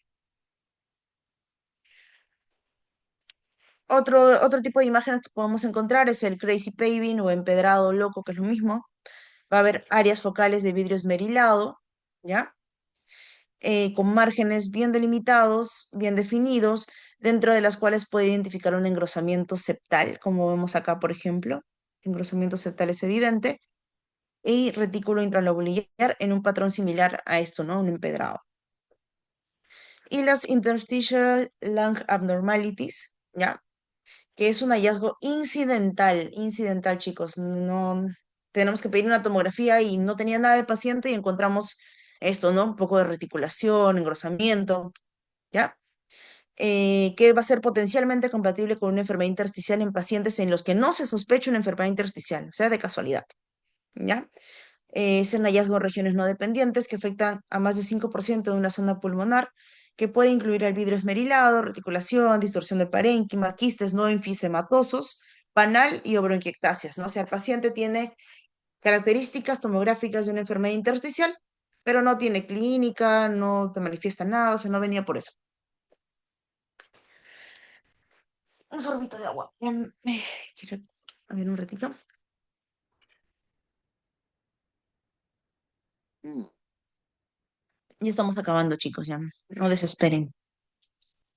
Faltan 30 diapositivas. Ya. Esta, por ejemplo, es en el caso de las neumonías intersticiales usuales, se identifica el patrón tomográfico de acuerdo a lo que encontremos, mejor dicho, ¿no? Podemos encontrar un patrón típico de una neumonía intersticial usual, un patrón probable de una neumonía intersticial usual, indeterminado de neumonía intersticial usual, de acuerdo a las características, ¿no? Por ejemplo, el patrón típico, panal de abeja, con o sin bronquiectasias de tracción periféricas o bronquielectasias, y ausencia de cambios que sugieran otro tipo de diagnóstico, ¿no? En el caso de las probables, no hay, o sea, probable new, no hay vandalización, ¿ya? Pero hay presencia de reticulación como bronquiectasias y bronquiectasias periféricas y ausencia de otros tipos de diagnósticos, ¿no? Indeterminados para UIP o NEW, reticulación, leve vidrio esmerilado con una distorsión posible y que no sugiera otra etiología, ¿no? Entonces podemos identificarlos así, ¿no? Un NEW típico, NEW probable, NEW indeterminado. Ya, eso es una tomografía. Aquí más fácil en español. Neumonía intersticial usual definitiva o típica, ¿ya? Reticulación subpleural predominantemente basal con panalización. Con o sin bronquiectasia o bronquilectasia por tracción. No se ve la bronquiectasia por tracción. Heterogénea, va a haber partes sanas y va a haber partes pues con compromiso, como vemos acá. Y sin hallazgos que sugieran un diagnóstico alternativo. La probable UIP, ¿ya? Cuando tenemos bronquiectasias por tracción. Acá, esta es una bronquiectasia por tracción, ¿ya? Esto no lo están viendo con mi puntero, ¿no? A ver, esta es una bronquiectasia por tracción, ¿ya? En presencia de otras características de UIP, pero sin panalización, ¿no? No vemos panalización por acá. Puede haber bronquiectasia por tracción en los casos ya más avanzados. Y un indeterminado para UIP no cumple los criterios de definitivo probable o típico probable y no sugiere tampoco un diagnóstico alternativo. Entonces hay reticulación, ¿ya? Sin panal, puede haber vidrio esmerilado, ¿ya? Y también representa lo que es la fibrosis. Bueno, algunos de los casos se van a sobreponer con interstitial lung abnormalities y algunos son new en la biopsia y otros pueden evolucionar, inclusive más adelante a ser un new definitivo o new probable, ¿no? Entonces, patrón típico new, ¿ya? Ven acá que sí son más grandecitas los pequeños quistes con paredes un poco más gruesas, ¿ya? No necesariamente tiene que haber, por ejemplo, acá solo hay una fila, pero acá hay como dos, tres filitas. Hay áreas normales de pulmón, ¿ya? Acá hay una bronquiectasia por tracción, está bien bonita. ¿Ya? Entonces es un patrón new. Esto es importante. Toda fibrosis pulmonar idiopática tiene un patrón new, ya sea por forma tomográfica o por patología, pero no todo new es una fibrosis pulmonar idiopática, ¿ya? Eso sí es bien importante. O sea, no porque vea new voy a pensar frente, es un FPI. No. Veo un new y puede ser un FPI, puede ser una R, ¿ya? Pero si veo un FPI, o sea, pienso en un FPI, sí o sí el patrón va a ser un new, ¿ya? Entonces, causas de new. ¿Cuáles son las causas de new? La fibrosis pulmonar idiopática, las enfermedades del tejido conectivo, la cabeza, la R. Neumonitis por hipersensibilidad crónica también puede darnos un patrón new. Asbestosis, fármacos, fibrosis pulmonar idiopática familiar o FPP. ¿Ya? En este caso, el NSIP, que es el NINE, es la segunda en frecuencia. La mayoría van a ser secundarios, puede ser de tipo celular y fibrótica, pero ambos van a tener un mejor pronóstico que el NIU. El NIU es el de peor pronóstico, ¿ya chicos? Y el NINE tiene obviamente mucho mejor pronóstico que el NIU, que es el peor. Por lo general, los NINE se van a presentar más en mujeres jóvenes no fumadoras, ¿ya? Vamos a encontrar reticulaciones en un 87%, bronquiectasias por tracción, pérdida de volumen de lóbulos inferiores, vidrio esmerilado, predominio basal, va a haber compromiso en difuso. Hay un respeto subpleural, ¿ya? Ven acá, por ejemplo, en la zona subpleural que no afecta el vidrio esmerilado, y eso también es importante en los NINES, ¿ya? Podemos encontrar el signo del borde recto, que lo vamos a ver más adelante, y puede evolucionar en algunos casos a UIP, ¿ya? En el caso de las neumonitis por hipersensibilidad fibrótica, antes se clasificaban las neumonitis por hipersensibilidad en agudo, subagudo y crónico. Actualmente se clasifica en fibróticas y no fibróticas. No fibróticas suelen ser más agudas, las fibróticas suelen ser más crónicas, la exposición es lo importante, a múltiples antígenos, ¿no? 50 al 75% no se va a identificar cuál es el antígeno al cual nos está produciendo esta enfermedad intersticial. ¿Y por qué múltiples antígenos, no? Como yo les menciono, no hay que el pajarito, que la tela, que la mina, ¿no? Pero varios estudios han demostrado que la neumonitis por hipersensibilidad en su mayoría no se presenta por solamente un antígeno el que ocasiona este problema, sino son múltiples antígenos los que van a ocasionar la enfermedad intersticial en una persona predispuesta, ¿ya? Y obviamente la fibrótica, pues, tiene mayor compromiso, tiene peor pronóstico, ¿no? Vamos a encontrar reticulaciones, como vemos acá, estos engrosamientos. Vamos a encontrar vidrio esmerilado, bronquiectasias, no lo veo mucho por acá. Puede haber panalización y puede asemejarse a un UIP o un INE. Vamos a encontrar mosaico, como vemos acá, áreas de alta y baja atenuación, atrapamiento aéreo, ya sabemos chicos, siempre con una tomografía en expiración, y nódulos centrolobulares. Vamos a encontrar el signo de las tres densidades. Y esto de acá viene en el examen sí o sí, no mentira, es broma. Es para ver, más que todo, identificar qué tipo de patrón podemos tener, ¿no? Si se les complica un poquito, sí, es un poquito complicado leer todo esto, pero es para más que todo ver, por ejemplo, predominantemente lóbulos superiores, cuáles podrían más o menos identificarse de acuerdo a las características que encontremos, predominantemente lóbulos inferiores, si es que no tiene una distribución específica, y podemos llegar a los diagnósticos, ¿no? Si es un UIP, si es un NINE, si es un probable UIP indeterminado, si es una neumonitis por hipersensibilidad fibrótica, de acuerdo a las características tomográficas que podamos encontrar. Sí es medio importante este cuadrito, ¿no? Pero más o menos para ordenarnos. Ahora, los UIP o NIU secundarias a enfermedades del tejido conectivo que también son importantes, ¿ya? Vamos a tener el signo del lóbulo superior, como vemos acá, ¿ya? La afectación del lóbulo superior. Vamos a tener el panal exuberante, ¿ya? Una panalización bastante difusa y exuberante, como lo dice el nombre, ¿ya? Y el signo del borde recto, ¿no? Vemos como si le hubiésemos puesto una regla acá, ¿ya? Más bonito acá. Signo del borde recto nos hace pensar en un paciente con un NIO, nos hace sospechar en una enfermedad del tejido conectivo asociada. El panal exuberante, bastante panalización, nos hace sospechar enfermedad intersticial. perdón, enfermedad asociada al tejido conectivo, y el signo del lóbulo superior anterior, ¿no? Afectación del lóbulo superior en la zona anterior. ¿Qué debemos hacer también en un paciente con enfermedad intersticial? Las pruebas funcionales, ¿no? Los patrones que van a presentar los pacientes con enfermedad intersticial va a ser el patrón restrictivo, va a haber una disminución de la capacidad vital forzada, menos de 80%, y obviamente también, por consiguiencia, una disminución de la capacidad pulmonar total. La relación BEPS-1 sobre capacidad puede estar normal o en algunos casos incrementada. Vamos a tener un delco disminuido y podemos en algunos pacientes ya con enfermedad avanzada encontrar una hipoxemia y un incremento de lo que es la gradiente. ¿Qué más debemos pedir o solicitar en un paciente con una enfermedad intersticial?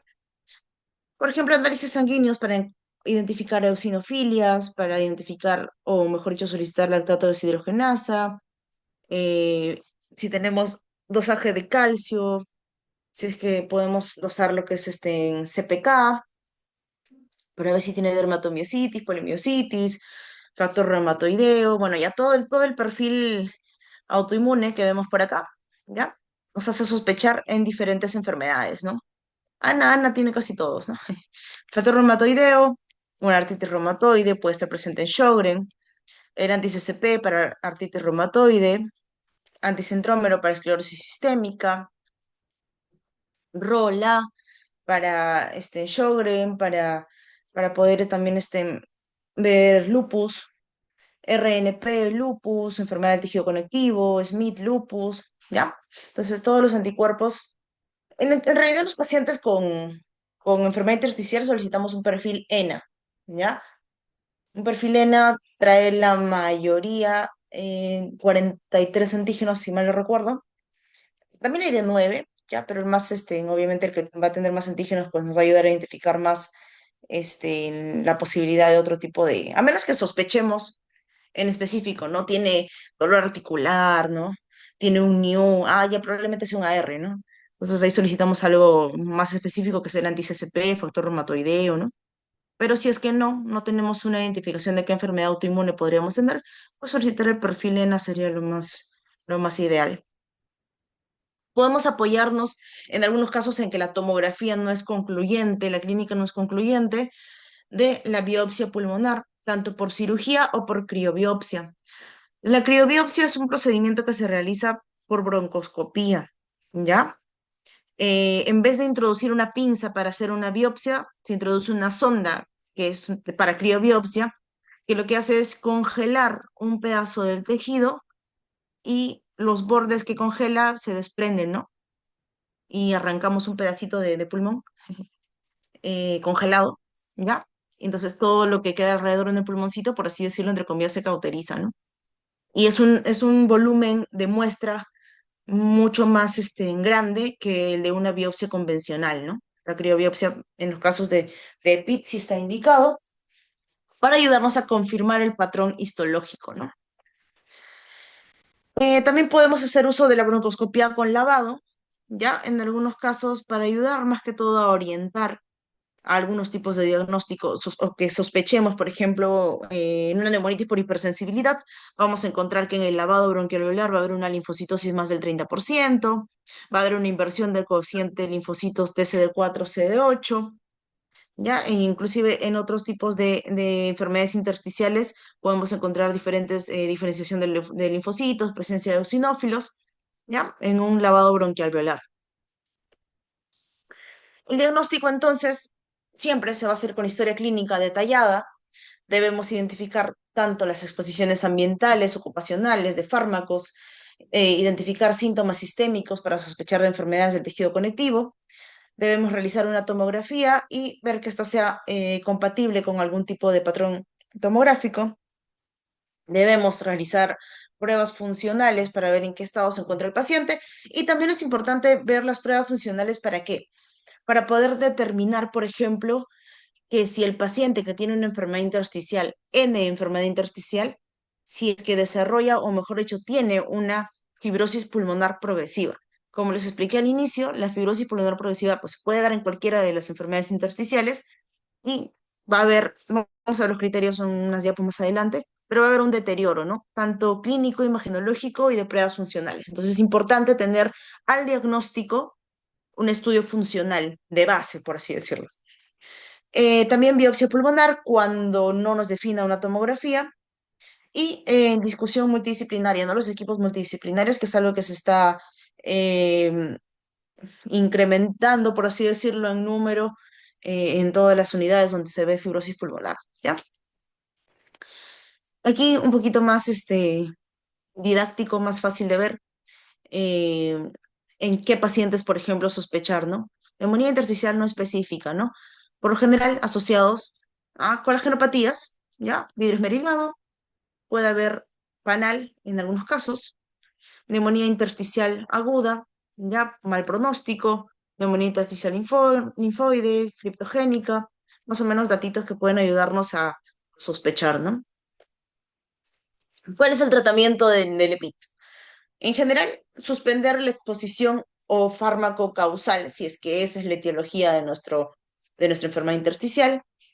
En el caso de hipoxemia, pues utilizar oxigenoterapia. El paciente sí o sí debe tener vacunas, rehabilitación pulmonar y tratamiento de comorbilidades. Eso de forma general. En lo que es ya de forma específica, de acuerdo al tipo de patrón que encontremos, por ejemplo, en el caso del UIP asociado a una fibrosis pulmonar idiopática, podemos utilizar antifibróticos. Entonces, fibrosis pulmonar idiopática es igual a sí o sí dar antifibróticos, ¿ya? FPI igual a antifibrótico. Pirfenidona, nintedanib, de los cuales ya hemos hablado en las primeras clases. Si es que tenemos, por ejemplo, un patrón NINE de neumonitis por hipersensibilidad, de neumonitis organizada criptogénica, podemos hacer uso de corticoides, ¿ya? O en algunos casos inmunosupresores. Si tenemos enfermedades de tejido conectivo, pues tratar las enfermedades como tal. Las enfermedades autoinmunes, pues se tratan con corticoides, con inmunosupresores. Y si es que tenemos una neumonitis por hipersensibilidad crónica o fibrótica, pues antifibróticos en algunos casos y trasplante pulmonar, idealmente en algunos casos, ¿no? Entonces, antifibróticos como el nintedanib, ¿ya? Indicación, fibrosis pulmonar idiopática, fibrosis pulmonar progresiva, sí o sí. Pirfenidona, fibrosis pulmonar idiopática. Mofetil micofenolato no está aprobado, pero se usa en esclerodermia, ciclofosfamida, esclerodermia, rituximab, esclerodermia, tocilizumab, esclerodermia, todos esclerodermia, ¿ya? Ellos sí tienen un tratamiento más específico. ¿En, en qué nos ayuda la serología autoinmune? Como estábamos hablando hace un momento, miren, entre un 15 y 30% de los pacientes que tienen enfermedad pulmonar intersticial de causa desconocida tienen una enfermedad del tejido conectivo no diagnosticada. O sea, viendo el problema pulmonar, recién se descubre que tiene una enfermedad del tejido conectivo, ¿no? Y la respuesta al tratamiento inmunosupresor y el pronóstico de estas enfermedades intersticiales asociadas a la enfermedad del tejido conectivo es bastante mejor que las formas idiopáticas, ¿ya? Obviamente comparado más que todo con la fibrosis pulmonar idiopática que tiene un pronóstico malísimo, en la cual se ha demostrado tanto inutilidad y potencial daño de la terapia inmunosupresora, en el caso del FPI, ¿no? Entonces, importante buscar y diagnosticar las enfermedades del tejido conectivo, que tienen un buen pronóstico. En este caso, bueno, en algunos casos, ¿ah? Ojo, no es que todos los que tienen enfermedad de tejido conectivo sí les va a ir bien, ¿no? Pero tienen un mejor pronóstico que la fibrosis pulmonar idiopática, a eso me refiero. ¿Qué más? ¿Qué más debemos buscar o qué debemos tener o evidenciar en un paciente para pensar en una enfermedad de tejido conectivo? Mujeres jóvenes, manifestaciones, ¿no? Raynaud, artritis, telangiectasias, úlceras, esclerodactilia, manos de mecánico. ¿Qué más? Hipomotilidad esofágica, ¿no? Esas personas que siempre dicen, hoy siento que no puedo tragar las cosas, no me duele, siento que se me seca la boca, ¿no? Ves que lloro y no tengo lágrimas, ¿no? O sea, no son cosas irrelevantes, son cosas relevantes, ¿ya? Todos los casos de NINE, neumonía organizada, neumonía intersticial linfoide o compromiso multicompartimental nos pueden hacer sospechar en enfermedad del tejido conectivo. Serología sugerente, obviamente, en un ANA, un factor reumatoideo, patrón nucleolar. Es importante en estos casos solicitar más que todo la serología por inmunofluorescencia indirecta versus ELISA, ¿ya? porque el IFI nos va a dar el patrón, a diferencia del ELISA, ¿ya? Y el patrón nos ayuda a poder identificar, o mejor dicho, asociar más a un tipo de enfermedad, ¿ya? Que vamos a pedir anti-CCP, anti-CRC70, anti-RO, anti-LA, anti-SMIT, anti-DNA, RNP, anti-sintetasa, anti-MDA5, ¿ya? Anticuerpos sugeridos en el caso del patrón que encontremos en los NIU, deberíamos pedir estos de acá. Perfil ENA, ¿no? En el NINE, perfil ENA en el NIU, perfil ENA, mejor dicho, perfil ENA. El trasplante pulmonar en enfermedad avanzada refractaria, en un paciente que tenga una capacidad vital forzada de menos del 50%, un DLCO menos de 40% y desatura menos de 88 en el ejercicio. En un mundo ideal, ¿no, chicos? Porque acá el trasplante pulmonar no es algo que se haga mucho. ¿Cuáles son las complicaciones de los pacientes con enfermedades intersticiales? Hipertensión pulmonar, insuficiencia respiratoria, infecciones respiratorias que van a disminuir la capacidad pulmonar del paciente con cada infección, neoplasias, especialmente asociadas a las fibrosis pulmonares idiopáticas, y cor pulmonar, con sus diferentes tipos de manifestaciones en cada enfermedad, ¿no? El pronóstico va a depende del, mejor dicho, de la causa de la enfermedad intersticial. El mejor pronóstico lo va a tener las neumonías intersticiales no específicas, las neumonías organizadas criptogénicas, la neumonitis por hipersensibilidad, en el caso de que se identifique y se elimine el agente causal, y la de peor pronóstico con una supervivencia de 3 a 5 años postdiagnóstico es la fibrosis pulmonar idiopática. ¿Qué nos da un mal pronóstico? Pues que tengamos un paciente con edad avanzada, que tenga una extensión fibrótica amplia en la tomografía, que haya disminución rápida de la capacidad vital forzado del DELCO, o que tenga una hipertensión pulmonar asociada. ¿Cómo valoramos una respuesta al tratamiento y la evolución de las enfermedades intersticiales? Mejoría, una evolución favorable o buena respuesta al tratamiento se va a definir por 2 o más de los siguientes criterios. Clínica, disminución del grado de la disnea, tomográfico, disminución de alteraciones en la tomografía, funcional, disminución, o mejor dicho, aumento de la capacidad vital forzada, aumento del DELCO y disminución del gradiente, ¿no? Estabilización, que haya estos cambios, pero en un menor porcentaje, y empeoramiento, una evolución desfavorable de 2 o más de los siguientes, ¿no? Disnea, imágenes y deterioro de las pruebas funcionales. Nos hablan de un empeoramiento. Entonces, este gráfico, chicos, no se ve muy bien, pero es importante, ¿ya?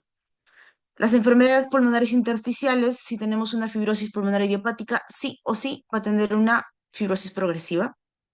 Si tenemos otras enfermedades intersticiales que no son fibrosis pulmonar idiopática, por ejemplo, asociadas a esclerodermia, asociadas a artritis, sarcoidosis, vemos si es que hay un patrón de UIP con pandalización. Si es que tenemos sí, puede haber una fibrosis pulmonar progresiva. Si es que tenemos un más de 10% de fibrosis en la tomografía, sí, fibrosis pulmonar progresiva, o sea, puede darse una fibrosis pulmonar progresiva. Si es que hay una disminución del más de 10% de la capacidad vital forzada, una fibrosis, nos habla de una fibrosis pulmonar progresiva, ¿ya? Y si es que tenemos una disminución del 5 al 10%, ¿sí? En los 24 meses o empeoramiento de los síntomas, también nos habla de una fibrosis pulmonar progresiva, ¿no? Y si tenemos una enfermedad intersticial no clasificable, igual, de igual forma, ¿no? Estos son los criterios o lo que debemos encontrar en un paciente para hablar de una fibrosis pulmonar progresiva. Factores longitudinales, o sea, en el tiempo que debemos ver en el paciente, ¿no? Para pensar en una progresión de la enfermedad, en un FPP. Aumento en el nivel de la disnea, disminución de la capacidad vital forzada más de 10% del valor absoluto, disminución del DELCO más del 15% y empeoramiento de la fibrosis, ¿ya? Clínica, espirometría DELCO, tomografía. Empeoran, podemos hablar de una fibrosis pulmonar progresiva que por lo general se realizan las pruebas funcionales entre los 3 meses, ¿ya? Entre 3 a 6 meses está indicado realizar basal. 3 a 6 meses se realiza otra prueba funcional. Si hay esas alteraciones, se habla de una fibrosis pulmonar progresiva. Y en esos casos, como ya vimos, ellos ameritan utilizar antifibróticos, ¿no? Por ejemplo, en este empeoramiento tomográfico, ¿no? Vemos imágenes basales. A los 36 meses hay incremento de la panalización. A los 42 meses Bueno, no ha habido mucha alteración en realidad del 36 a 42 meses, ¿no? Pero el basal con los 36 meses sí se ve bastante progresión, ¿no? Tomográfica. Y los pacientes que suelen tener o los que están más asociados a la fibrosis pulmonar progresiva van a ser las fibrosis pulmonares idiopáticas, el FPI, las fibrosis pulmonares con características autoinmunes, el IPAF, ¿ya? Las fibrosis pulmonares genéticas o familiares son las que más se asocian a las fibrosis pulmonares progresivas. Listo, chicos, terminamos. Yupi. ¿Están despiertos? ¿Están vivos? Sí, doctora. Ya. ¿Alguna pregunta, alguna duda, objeción, lamento? Nada. Maestra, eh, al auscultar los pulmones, ¿es cierto que las EPIT pueden ocasionar muchos ruidos a la vez? Por ejemplo, crépitos basales, estertores, gruesos, finos, perdón, y roncus, y Sí, pueden disminuir ruidos cardíacos, o sea, no los permite escuchar bien, o sea, muy bajos. sí, lo que pasa es que depende de qué tanta afectación pulmonar tenga, ¿no? Si es que hablamos, por ejemplo, de algo muy pequeño en la tomografía, podemos escuchar en algunos casos los crépitos, en algunos casos no escuchamos nada, y vemos en la tomografía que tiene alteraciones intersticiales, pero si tenemos un paciente que tiene una afectación cuantiosa de su tomografía, de hecho que va a tener una auscultación bastante evidente de crépitos, y estos crépitos eh, pueden ser inclusive no solamente basales, pueden ser desde arriba, apicales, apicobasales, bastante fuertes que van a disminuir obviamente otros ruidos asociados. Ahora, si escuchas roncantes y más cosas, no es porque sea típico de la enfermedad, sino más que todo porque los roncantes pues se van a producir como ya más o menos hemos identificado por lo que es este ocupamiento bronquial, ¿no? Secreciones y más. Pero no es lo típico de encontrar, ¿no? No es que no se pueda, pero no es por la fibrosis, por así decirlo, ¿no? Por la fibrosis son los crépitos. Eh, Comprendo, maestra, pero entonces las EPIT sí pueden ocasionar, digamos, muchos ruidos agregados a la vez. O sea, sí, pero no por la propia enfermedad de EPID. No sé si me dejo entender esa parte. O sea, el EPID va a producirte como tal crépitos. Los roncantes y qué sé yo, inclusive sibilantes que puedes encontrar, no son por la fisiopatología de la enfermedad en sí, sino es porque va a haber incremento de secreciones, porque hay distorsión en la arquitectura y puede haber sibilantes por eso. ¿Ya? Porque acuérdate que el sibilante se podía dar, por tanto, por una disminución del calibre bronquial, como también hay sibilantes que se producen porque hay un tumor al costado del bronquio y aplasta el bronquio y va a ocasionar sibilantes, ¿no? Entonces es más que todo por las alteraciones que pueda producir a nivel pulmonar, pero no es que fisiopatológicamente produzca algo diferente al crépito, ¿no?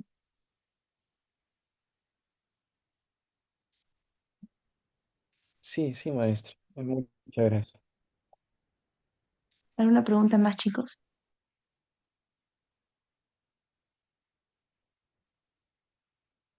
Mm,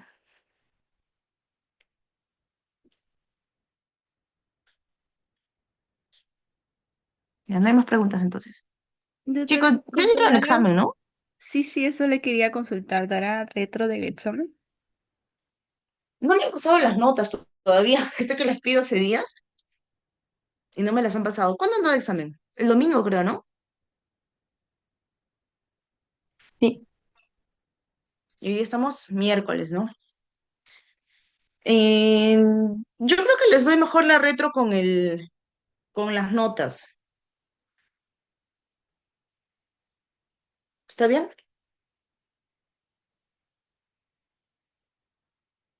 Hola. ¿Cuándo sería eso, doctora? ¿Antes del otro examen? Mm.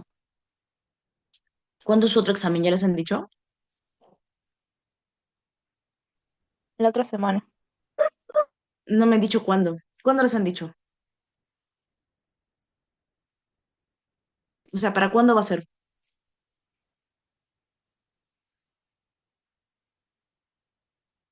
Para el jueves, jueves 23. Ah, ¿y qué? ¿Entra hasta esta clase entonces? Sí, doctora, se supone que sí. A ver, espérate.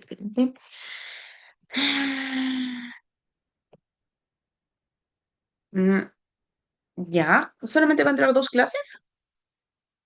No puede ser porque ese sería el tercer examen, ¿cierto? Sí, Es doctora, el me tercer y parece el que último examen. falta el último tema de neoplasias. Falta dos temas, falta insuficiencia y neoplasias. Todavía no puede ser su examen.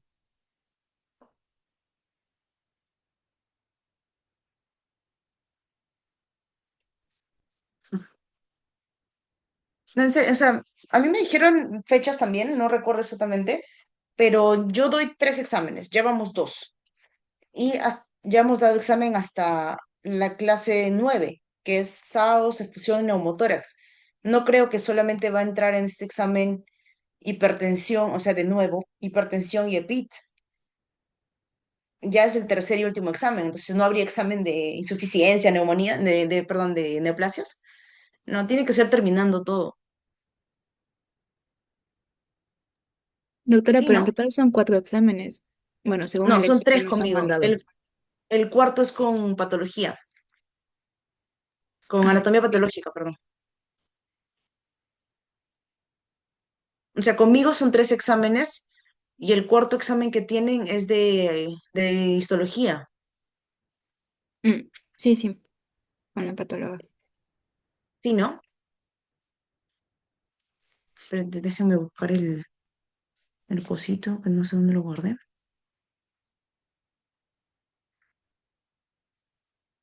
Ay, no sé cómo mover esta cosa del Zoom. Ah, ya. Acá está. Sílabo. Porque me pasaron otro sílabo no hace mucho. Ya. Sí, tres exámenes. El cuarto es de anatomía patológica. Uno, dos y tres. Ajá. Sí, chicos, todavía no va a ser su examen de conmigo porque faltan dos temas de insuficiencia respiratoria aguda crónica y neoplasias benignas y malignas, pleurales y del mediastino. Todo eso falta.